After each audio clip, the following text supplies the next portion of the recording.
soal hari ini yang sedang ramai di masyarakat, di kalangan teman-teman ojol, yaitu soal bagaimana hari ini mereka gelisah, mereka khawatir, mereka sedih karena mereka mendengar pernyataan dari Pak Menteri ESDM, Pak Bahlil, bahwa subsidi Pertalite akan dicabut begitu Pak, bagi ojol.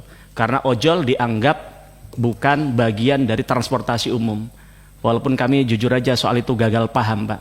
Tidak masuk akal bagaimana kalau kita survei, bahkan hari ini misalnya ditanya masyarakat transportasi itu umum apa, transportasi umum itu apa, ya ojol, ya kan. Keempat, mohon dukungannya agar pencabutan subsidi BBM bagi ojek online dibatalkan. Kasihan Pak, kasihan betul mereka. Bapak mungkin sekali-kali ngobrol, saya baru saja membantu memulangkan jenazah anak seorang pengemudi ojek online. Janda dengan 5 anak, dia mengemudi ojek online. Tahu nggak Pak, motornya ternyata sewa harian. Anaknya terpaksa akhirnya kena online scamming ke Kamboja. Banyak yang seperti ini Pak. Mengatur yang didistribusikan BBM bersubsidinya adalah RON 88. Jadi menurut saya ini sangat tidak relevan, dan di sini tidak ada mekanisme bagaimana data yang digunakan itu dari institusi mana, bagaimana prosedurnya dan sebagainya. Oleh karena itu di dalam kesempatan yang berharga ini saya merekomendasikan, saya yakin Pak Prabowo akan mengeluarkan perpres baru, ya perpres baru yang di dalamnya bukan hanya ini, pertimbangannya udah bener nih, mempertimbangkan perkembangan kebutuhan nasional atas bahan bakar minyak dalam rangka pemberian subsidi yang lebih tepat sasaran kepada konsumen pengguna. Tetapi isinya sudah tidak relevan. Oleh karena itu saya merekomendasikan, pertama adalah tentu saja meskipun bukan tugas Pertamina, tapi nanti Pertamina yang akan kena imbasnya kalau tidak tepat sasaran.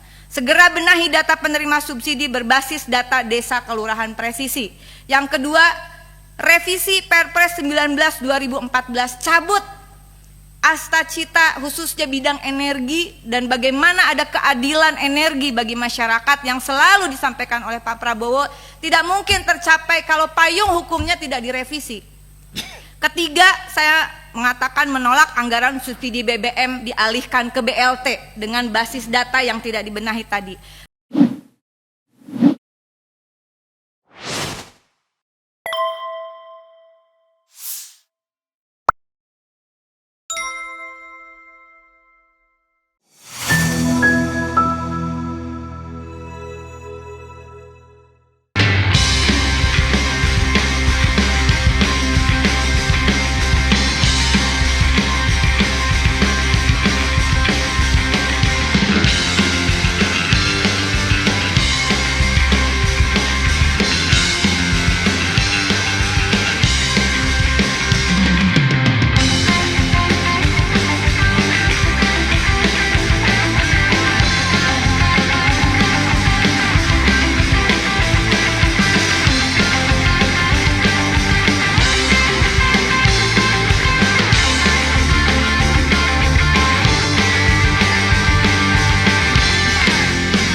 Assalamualaikum warahmatullahi wabarakatuh. Pimpinan dan anggota Komisi 6 DPR RI, juga dari Pertamina dan dari Kementerian BUMN.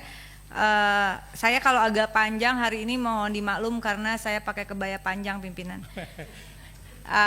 Saya akan fokus saja terkait persoalan isu BBM subsidi Bapak, karena hal lain sudah disampaikan oleh teman-teman sebelumnya. Saya mulai dengan pernyataan Penasihat Khusus Presiden Urusan Ekonomi Bapak Bambang Brojonegoro dalam Forum Indonesia Energy Transition Dialog yang terjadi pada 4 November 2024, menyatakan 2 hal penting: rencana perubahan skema subsidi BBM ke BLT dan persoalan akurasi data. Yang kedua adalah pernyataan Menteri SDM 3 Desember 2024 yang menyatakan, pertama, berdasarkan laporan dari Pertamina, PLN dan BPH Migas 20% hingga 30% subsidi BBM dan listrik tidak tepat sasaran mencapai 100 triliun dari kompensasi 435 triliun. Pernyataan keduanya adalah subsidi harusnya diterima untuk yang ekonominya belum bagus, dan kemudian subsidi BBM dialihkan ke BLT. Saya ingin mengingatkan kita semua, karena ini juga live, saya kira Komisi 6 memiliki concern yang sama. Pada tahun 2021 ditemukan fakta ada 52,5 juta data penerima bansos fiktif dalam tanda kutip. KPK memprediksi kerugian negara 126 triliun. Pertanyaan kita, subsidi BBM dan subsidi lainnya itu sumber anggarannya dari mana? Kita semua mengetahui bahwa itu sumbernya adalah terutama pajak rakyat. Nah, siapakah masalahnya rakyat yang berhak menerima subsidi? Saya setuju dengan pernyataan Presiden Prabowo untuk tidak menghaluskan bahasa pada frasa tidak mampu atau belum sejahtera. Gunakan saja miskin atau fakir miskin. Dan ini menurut saya akan menyadarkan bagi kita semua, khususnya kita yang berkontribusi pada pembuat kebijakan, bahwa masih banyak masyarakat yang fakir miskin, yang sesungguhnya merekalah yang berhak mendapatkan subsidi negara, termasuk subsidi energi. Saya juga yakin bahwa Presiden Prabowo sangat memahami efek domino akibat kenaikan harga BBM dan pencabutan atau pengalihan subsidi BBM terhadap ekonomi rakyat, khususnya bagi fakir miskin yang harus dilindungi dan harusnya diberdayakan supaya keluar dari jerat kemiskinan. Kalau saya tidak salah memahami, inilah sebetulnya tujuan utama dari Astacita. Betul ya Pak Simon? Kemudian perspektif ini sejalan dengan amanat pasal 34 ayat 1 Undang-Undang Dasar Negara Republik Indonesia 1945, negara wajib memelihara fakir miskin dan anak terlantar. Pasal 1 ayat 1 Undang-Undang Nomor 13 Tahun 2011 tentang penanganan fakir miskin. Definisi fakir miskin sudah ditentukan, karena ini nanti akan berkaitan dengan tugas Pertamina. Pertama, yaitu orang yang sama sekali tidak mempunyai sumber mata pencaharian dan atau mempunyai sumber mata pencaharian tetapi tidak mempunyai kemampuan memenuhi kebutuhan dasar yang layak bagi kehidupan dirinya dan atau keluarganya. Data penerima subsidi BBM bermasalah, itu diakui oleh kita semua. Tidak akurat, padahal APBN 2022 sudah mengalokasikan untuk data registrasi sosial ekonomi atau Regsosek, yang itu kemudian juga digunakan sebagai basis data untuk penerima subsidi, sekitar 4,17 triliun, gede banget. Sensus sebelumnya 2020 2 triliun lebih. Pertanyaan, uang sebesar itu kenapa datanya tidak akurat? Tentu ini bukan tugas Pertamina. Saya yakin Presiden Prabowo, saya pernah diskusi dengan Pak Prabowo langsung. Beliau memiliki logic thinking yang sangat sistematis. Jika data penerima subsidi bermasalah, tentu Pak Presiden akan memerintahkannya perbaiki basis data subsidi termasuk penerima subsidi BBM. Bukan anggarannya dialihkan ke BLT yang juga akan menggunakan data penerima BLT yang harus kita akui juga banyak masalahnya. Nah, kemudian hal berikutnya, saya kira rencana kementerian terkait yang akan menghapus ojek online dari penerima subsidi BBM, mohon disampaikan, ini Bapak dari Kementerian BUMN kiranya dapat mengusulkan juga, dikaji ulang lah ya, karena pengemudi ojek online adalah pekerja sektor informal yang termasuk kategori rentan. Mereka tidak memiliki jaminan sosial apapun kecuali bayar sendiri, Pak. Kemudian ada masalah dengan operatornya, potongan yang tinggi dan sebagainya. Tadi sudah dijelaskan oleh Kapoksi kami Pak Mufti. Dan karena itu berdasarkan Undang-Undang 13 2011, maka terindikasi kuat mereka masuk dalam definisi fakir miskin tadi. Kemudian yang terakhir yang ingin saya sampaikan adalah, saya ingin bertanya, mohon izin pimpinan, singkat saja, apakah untuk penyediaan pendistribusian dan harga jual eceran bahan bakar minyak khususnya yang bersubsidi sudah ada aturan baru atau masih menggunakan Perpres nomor 191 tahun 2014? Masih ya Pak? Belum ada revisi? Belum ada revisi. Jadi pimpinan dan anggota Komisi 6 mudah-mudahan ini masuk ke dalam kesimpulan. Beberapa hal penting yang disampaikan oleh anggota sebelumnya terkait bagaimana subsidi BBM khususnya dengan target masyarakat yang miskin tidak mampu, baik itu petani, baik itu nelayan dan seterusnya, itu menggunakan dasar hukum karena kita negara hukum. Jadi Pertamina ini saya kira butuh klarifikasi kepada publik. Pertamina itu bukan regulator. Penentuan penerima BBM dan bagaimana mekanisme penyalurannya itu ditentukan oleh pertama badan pengatur. adalah badan pengatur sebagaimana dimaksud dalam Undang-Undang Nomor 22 Tahun 2001 tentang minyak dan gas bumi. Kedua, menteri, bukan menteri BUMN, tapi menteri yang menyelenggarakan urusan pemerintahan di bidang minyak dan gas bumi.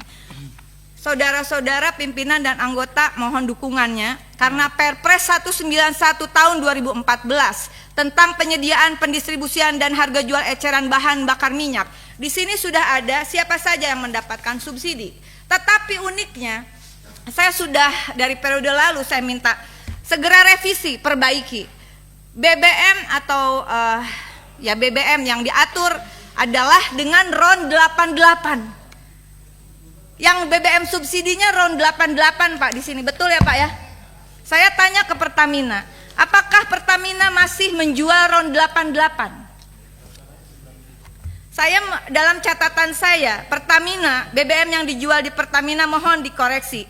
Pertalite RON 90, Pertamax RON 92, Pertamax Green RON 95, Pertamax Turbo RON 98. Perpres 191 tahun 2014 ini mengatur yang didistribusikan BBM bersubsidinya adalah RON 88. Jadi menurut saya ini sangat tidak relevan dan di sini tidak ada mekanisme bagaimana data yang digunakan itu dari institusi mana, bagaimana prosedurnya dan sebagainya. Oleh karena itu di dalam kesempatan yang berharga ini saya merekomendasikan, saya yakin Pak Prabowo akan mengeluarkan Perpres baru, ya Perpres baru yang di dalamnya bukan hanya ini pertimbangannya udah bener nih, mempertimbangkan perkembangan kebutuhan nasional atas bahan bakar minyak dalam rangka pemberian subsidi yang lebih tepat sasaran kepada konsumen pengguna. Tetapi isinya sudah tidak relevan. Oleh karena itu saya merekomendasikan pertama adalah tentu saja meskipun bukan tugas Pertamina, tapi nanti Pertamina yang akan kena imbasnya kalau tidak tepat sasaran. Segera benahi data penerima subsidi berbasis data desa kelurahan presisi. Yang kedua, revisi Perpres 19 2014, cabut astacita khususnya bidang energi dan bagaimana ada keadilan energi bagi masyarakat yang selalu disampaikan oleh Pak Prabowo tidak mungkin tercapai kalau payung hukumnya tidak direvisi. Ketiga, saya mengatakan menolak anggaran subsidi BBM dialihkan ke BLT dengan basis data yang tidak dibenahi tadi. Keempat, mohon dukungannya agar pencabutan subsidi BBM bagi ojek online dibatalkan. Kasihan Pak, kasihan betul mereka. Bapak mungkin sekali-kali ngobrol, saya baru saja membantu memulangkan jenazah anak seorang pengemudi ojek online. Janda dengan 5 anak, dia mengemudi ojek online. Tahu nggak Pak, motornya ternyata sewa harian. Anaknya terpaksa akhirnya kena online scamming ke Kamboja. Banyak yang seperti ini Pak. Dan yang terakhir untuk bahan pendalaman, saya meminta data tertulis terkait rincian BPP crude oil dari dalam dan luar negeri atau crude oil import. Kemudian rincian impor crude oil, LPG, LNG 2019-2024 dan rencana impornya untuk 2025 sampai 2029. Dan selanjutnya mohon bantuan juga dari Kementerian BUMN, jangan sampai Pertamina dan PLN yang disalahkan Pak. Mari kita minta agar jelas rincian data penerima subsidi BBM, LPG dan listrik. Terima kasih, mohon maaf kalau lebih dari 3 menit. Mudah-mudahan terkait Perpres itu bisa masuk ke dalam kesimpulan rapat. Wallahul mu'afiq ila aqwamit thoriq. Wassalamualaikum warahmatullahi wabarakatuh. Assalamualaikum warahmatullahi wabarakatuh. Pertama tentu kami sampaikan selamat Pak Simon dan seluruh jajaran yang sudah diberikan amanah oleh Pak Prabowo menjadi Dirut Pertamina Pak. Tentu harapan kami, apalagi sebelumnya Bapak sempat di Komisaris Utama Pak selama beberapa bulan, saya pikir Bapak dalam waktu yang singkat-singkatnya bisa tancap gas untuk bagaimana bisa mewujudkan apa yang selama ini disampaikan oleh Pak Prabowo, yaitu soal swasembada energi Pak. Apalagi soal itu bukan hanya disampaikan dalam negeri, tapi kemarin kalau kita baca di G20 di Brasil, beliau juga menyampaikan hal yang sama, dalam 4 tahun menargetkan bahwa Indonesia bisa swasembada energi Pak. Dan salah satunya di sini pertaruhannya adalah Pertamina, karena kita tahu 70% hulunya itu dikuasai oleh Pertamina, dan bahkan 99% di hilirnya persoalan BBM ini juga di Pertamina. Maka harapan kami Bapak bisa mewujudkan apa yang menjadi cita-cita dan harapan Pak Prabowo dan masyarakat Indonesia pada umumnya Pak. Soal itu Pak, yang pertama kami ingin menyampaikan soal hari ini yang sedang ramai di masyarakat, di kalangan teman-teman ojol, yaitu soal bagaimana hari ini mereka gelisah, mereka khawatir, mereka sedih karena mereka mendengar pernyataan dari Pak Menteri ESDM, Pak Bahlil, bahwa subsidi Pertalite akan dicabut begitu Pak bagi ojol, karena ojol dianggap bukan bagian dari transportasi umum. Walaupun kami jujur aja soal itu gagal paham Pak, tidak masuk akal bagaimana kalau kita survei, bahkan hari ini misalnya ditanya masyarakat transportasi itu umum apa, transportasi umum itu apa, ya ojol ya kan. Tapi saya tidak tahu itu definisi dari kamus mana yang katanya ojol bukan bagian dari transportasi umum gitu Pak. Tapi dalam konteks saya tidak bicara dalam soal subsidi, karena saya tahu subsidi ada komisi lain yang bisa berbicara soal itu, termasuk soal ESDM Pak. Tapi dalam konteks ini adalah bagaimana ternyata ojol hari ini mereka sudah terdesak, bagaimana mereka harus bersaing dengan mereka dikenain tarif aplikasi 20%. Kemudian juga saya tahu bahwa negara kita, Pak Prabowo punya cita-cita mewujudkan lapangan kerja sebanyak-banyaknya di era kepemimpinan beliau. Tapi jenengan tahu bahwa ojol ini Pak, ada 4 juta orang yang hari ini mengharapkan menyandarkan hidupnya dari soal ojek online Pak, begitu. Nah, tapi kemudian saya tahu dari 4 juta orang tadi mereka punya istri, punya anak, punya keluarga yang tentu jumlahnya jauh lebih besar dari itu, begitu. Tapi kemudian kalau subsidi ini kemudian dicabut, rakyat kita, masyarakat kita, kemudian ojol tidak bisa mengakses Pertalite itu dengan mudah seperti transportasi umum yang lain, ya mereka pada saatnya akan mati juga begitu Pak. Sehingga lapangan kerjaan juga akan berkurang begitu. Nah, dalam konteks Pertamina ini yang ingin saya sampaikan kepada Bapak adalah kita coba belajar. Saya kemarin coba membaca-baca. Ternyata mungkin oke lah kalau Pertalite mungkin kita tidak bisa seterusnya bisa memberikan subsidi kepada rakyat, juga itu tidak mendidik kan begitu Pak. Tapi bagaimana tugas Pertamina ke depan adalah mewujudkan, menghadirkan energi yang mudah dan murah bagi rakyat. Saya coba tadi malam setelah banyak ojol menyampaikan masukan kepada kami Pak, kami coba mencari exitnya apa sih kira-kira yang bisa diberikan Pertamina kepada rakyat kita, khususnya ojol ini Pak. Oke lah Pertalite misalnya tidak ada itu ya kan. Tapi kemudian kalau kita bicara Pertamax Pak, Pertamax 92, ternyata negara tetangga kita, Malaysia, yang saat itu mereka belajarnya ke Indonesia, di sana hanya 6.800 Pak per liter. Tapi jenengan tahu di kita rata-rata di tahun 2024 harganya 12.500, walaupun hari ini 12.100. Tapi coba saya kalkulasi rata-rata 12.500. Artinya apa? Harganya jauh lebih murah 50% dibandingkan Petronas Malaysia begitu. Apakah kemudian pertanyaan, apakah kemudian ketika Petronas itu, Malaysia itu bisa menghadirkan BBM murah untuk rakyat, apakah mereka rugi? Tidak juga. Setelah saya dapatkan datanya tadi malam, ternyata keuntungan laba dari Petronas adalah 267 triliun, 4 kali lipat daripada laba Pertamina Pak. Mereka sudah bisa menghadirkan BBM yang murah untuk rakyat, tapi juga mereka untung, tidak kemudian rugi begitu. Nah, maka ini tantangan bagi Pertamina, bagi Pak Simon, apalagi kalau tadi lihat Bapak semangatnya Ibu pimpinan kita bilang sampai subuh Bapak siap ya. Betul Bapak terverifikasi sebagai lulusan Taruna Nusantara Pak. Nah, jadi harapan kami Bapak kami minta kepada Bapak, kira-kira mungkin kita tidak muluk-muluk Pak. Kita tidak minta rakyat kita subsidi, rakyat kita bukan pengemis Pak. Mereka kerja keras yang malam ojol ini Pak. Coba sekali-kali Bapak naik ojol Pak, Masya Allah Pak, mereka ini kadang untuk bayar SPP anaknya loh tidak bisa Pak, begitu. Maka kalau sampai kemudian subsidi ini dicabut oleh pemerintah, maka Pertamina harus hadir, bagaimana menghadirkan Pertamax bisa setidaknya, kami tidak muluk-muluk seperti Malaysia sudah, bisa nggak 8.000 kira-kira, setara dengan misalnya Pertalite deh misalnya, kan begitu. Nah caranya apa? Tentu perlu ada efisiensi, termasuk kemudian hulu energi bisa dioptimalkan agar bisa kemudian bisa menciptakan ini yang lebih besar begitu Pak.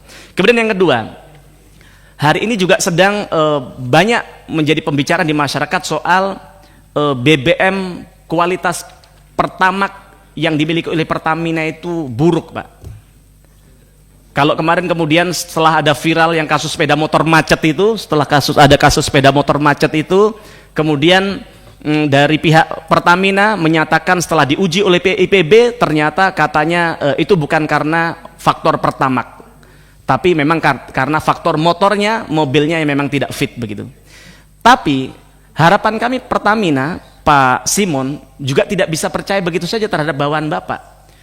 Masa sih jutaan rakyat Indonesia kalau saya scroll di TikTok itu Pak, itu mengatakan hampir yang bahasanya sama, mereka salah satunya mereka bilang apa Pak, ketika saya ambil garis benang merahnya, ternyata hampir semua mengatakan bahwa kualitas Pertamax ini ketika orang ngisi Pertamax milik Pertamina ini Pak, motornya berbet Pak, yang kemudian lama-lama motornya macet dan rusak, dan ini bukan 1-2 orang Pak, ribuan.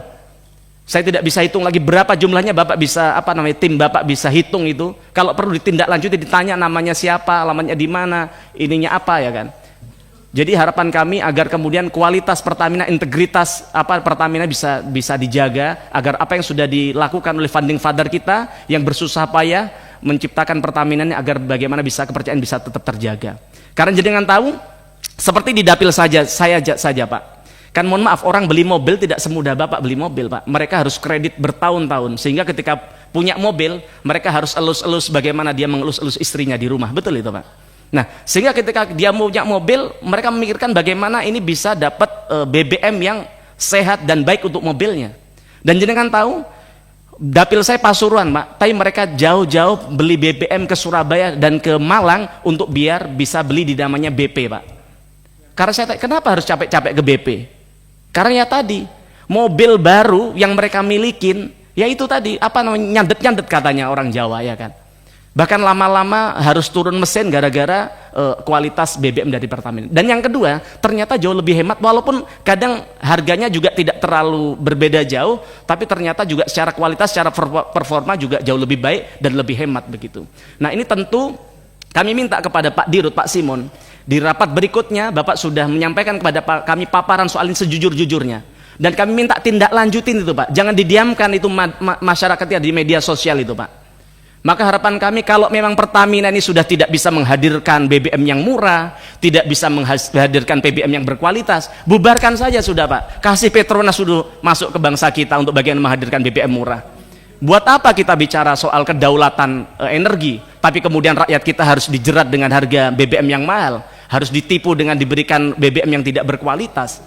Kita harus bagaimana belajar dari BP AKR atau apa itu, dan kemudian sel yang jauh lebih berkualitas padahal tidak difasilitasi oleh bangsa kita, oleh negara kita untuk menghadirkan BBM di tengah-tengah masyarakat. Kemudian yang ketiga, tadi Pak Wadir tadi menyampaikan bahwa soal solar ini sekarang sudah 100% terdata dengan baik. Bahkan pakai QR untuk bagaimana mereka orang yang mau ngisi solar. Panjenengan tahu Pak bahwa banyak hari ini di luar Jawa, bahkan di tempat kami di Jawa Timur, di kota besar Surabaya, Sidoarjo, ada mafia solar yang masih ongkang-ongkang kaki, hidup lenggang menjalankan solar subsidi dijual dengan solar industri Pak. Itu banyak, dan saya yakin Bapak pasti dengar itu. Ya tidak perlu disebut di sini, tidak etis kan begitu Bos. Tapi kesimpulannya ya Bapak, ya kita mohon maaf, ini seperti bau kentut kan Pak, ya kan. Baunya ada tapi dilihat tidak ada. Nah, bahkan si urusan solar subsidi yang dijual ke solar industri tidak seperti bau kentut Pak, ini kelihatan orangnya siapa, baunya di mana, ya kan, dan siapa yang memfasilitasi. Tapi saya tidak tahu kenapa Bapak tidak bisa bergerak. Bapak sudah punya data, jangan-jangan dari 100% data yang Bapak punya tadi, sekian persennya fiktif yang kemudian dimanfaatkan oleh oknum-oknum tadi itu Pak. Maka harapan kami Pak Simon, yang kami bersyukur kami lihat profil Bapak sangat luar biasa. Kami berharap banyak agar kita di Komisi 6 ini tidak hanya sekedar rapat, tidak hanya sekedar formalitas, tapi ada sesuatu yang kita lakukan untuk bangsa dan negara kita di tempat ini, salah satunya soal ojol dan soal kualitas BBM tadi itu. Kemudian selanjutnya Pak, soal harga aftur, kami mengapresiasi tadi Bapak sampaikan di salah satu anak usaha Bapak ada namanya Pelita Air Pak. Kami jujur kami apresiasi ke Pelita Air. Pak Dirut tadi mana Pak Dirut Pelita Air? Nah, hebat ini Pak, karena saya tidak kenal, saya baru tahu hari ini, tapi kami kalau ke daerah sekarang nyari pesawat yang on time, yang ekonomis ya Pelita Air Pak. Nah tepat waktu juga kata Pak Andri. Saya nggak tahu ke Padang ada nggak Pak? Kayaknya belum ada. Oh ada sudah ya. Oh sehari sekali ya. 3 kali sehari. Tapi maksud kami apa, Pak? Ini kan mafia penerbangan kan tidak bisa diberantas begitu saja, Pak. Kita bisa bicara saja soal Lion Air yang bikin tarif yang ugal-ugalan. Bapak tahu?